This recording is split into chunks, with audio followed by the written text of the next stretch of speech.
Well, howdy, cowpokes. Is your marriage like doing sit-ups and having diarrhea at the same time? Like you're running to the outhouse waiting for an explosion? Well, there's a solution. And here to tell you about that is Tammy. You did that in a straight face. I can't believe you did that with a straight face. That is hilarious. People are going to have to rewind and watch the beginning of that. There we go. Got your cowboy hat on? I do. Well, I do. Are you going out wrangling the Mustangs? Wrangling the Mustang. Each rep of my marriage feels like a explosion in my belly, and I need to know how to fix this problem, baby. How am I going to fix this problem? Imodium or your marriage? So not only do we have an accent today, too. Gotta mix it up, cowpokes. Imodium for your marriage. Imodium for your marriage. What does that mean? That you're just... You desperately try not just to kind of go along and hopefully there won't be an explosion. Exactly. You feel it happening. Exactly. And you're like, I'm just gonna get out of the room. Have you ever done sit-ups with diarrhea? No. It's like the worst feeling ever. Apparently you have. I have once. Wow, that's awful. That sounds really bad. That sounds really bad. But I get it. I get the analogy. It's a great analogy because there's a lot of people that they're so tense. The house is just tense all the time. And you just try to make it through another day without, an explosion, without things going wrong. I don't want things to get messed up, and I'm just gonna keep her happy. I'm just gonna keep him happy, and hopefully we don't have to talk about anything, and we could just go along. And I think there's a lot of marriages like that where it's tense. It's like you're walking on eggshells all the time. There's something rumbling in the belly, and eventually it's gonna come out, and it just depends on how it's gonna happen. It's either gonna explode and be messy, like diarrhea, or you can do active listening. How many times are you going to say diarrhea in this video? It's a goal, man. It's a goal. Or you can work on active listening, and that should diffuse the situation, like Imodium does with diarrhea. Diarrhea.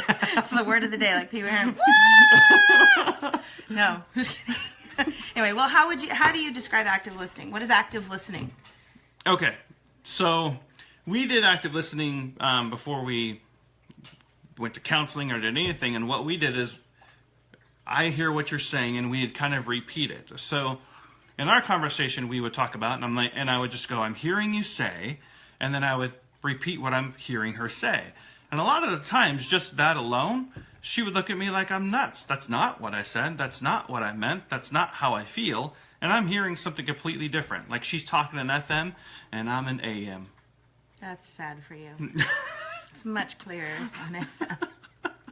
But honestly, and it's not a time to defend yourself, because how you feel is how you feel. And you can't help how you feel. So you're trying to explain that to your partner and doing it without accusing, without insulting or offending them, which is hard to do. But it's, I feel like this. And the other person goes, well, you shouldn't feel like this. That's not active listening. Not at That's all. defending. You're not validating what the person's saying. It's like you didn't even hear, and then they just shut down, they walk away, and boom, you're waiting for diarrhea again. 6 times, people, 6 times. So it's like, okay, I hear you saying this. Now, regardless of how I think he should feel, or what she thinks that I would hear. I'm really just repeating exactly what he said back. Right. And then he needs to tell me, yes, that is exactly the way I said it. Or no, let me try to explain that differently. And it can be frustrating at first, especially if you've gone years without listening to each other and really hearing what the other person is saying. And the sooner you get this, the better it is, because then you can really start listening and it becomes second nature to you. But everything else has become second nature up to this point. Right. And go ahead. It's really hard to do. You got to get over the hump of doing it. But start with something light. Don't start with the biggest thing that you're arguing about. Start with, just a light conversation. And so you can kind of get the practice in of just, hey, this is what I'm hearing you say. No, that's not what I'm saying this. Great. I'm telling you this, and this is what you're hearing me say. And just so you guys can get on the same page and win one. Yeah, and once you win one, yeah, then you go, oh, okay, we can kind of do this a little bit more. She's pulled that off on me in the middle of an argument and immediately defused the argument because I understood at that point that we're not even communicating. We're just screaming at each other for no good reason. Diarrhea all over the place. Diarrhea all over the place. But I also want you to know, Even on the ceiling. I want you to be encouraged, because if you have a marriage like this, or it's really hard to communicate, know that you're not alone. Everyone goes through this. Everyone has issues like this. And you know what? Even if you sometimes think the people in the Bible are, they're great, they're in the Bible. They're If you think of saints. it this way, there's a lot of problems. Think of Adam and Eve. Eve got them kicked out of the garden. How do you think their marriage went for a few years after that? Stuff like that. Abraham tried to pimp out his wife.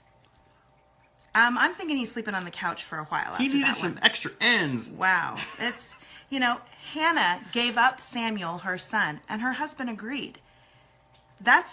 You give up your son and your husband agrees. They had some pretty good communication to do something like that. Mm-hmm. So and yet these people didn't give up. They didn't give up. They worked it out.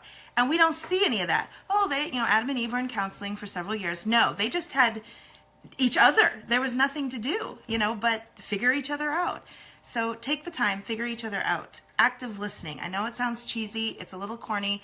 Sometimes you kind of feel like you're in kindergarten. I hear you say, but honestly, it helps you communicate and helps you understand one another. So. We're speaking from experience. Yes. Again, diarrhea all over the place, and then now we're all right. No diarrhea anywhere. We are nice and regular. We've taken our Imodium, and sometimes taking Imodium sucks, but you got to, or it's messy. We don't want this. All right, that's today's Marriage Monday. Several minutes. We'll see you next We'll Monday. see you next Monday.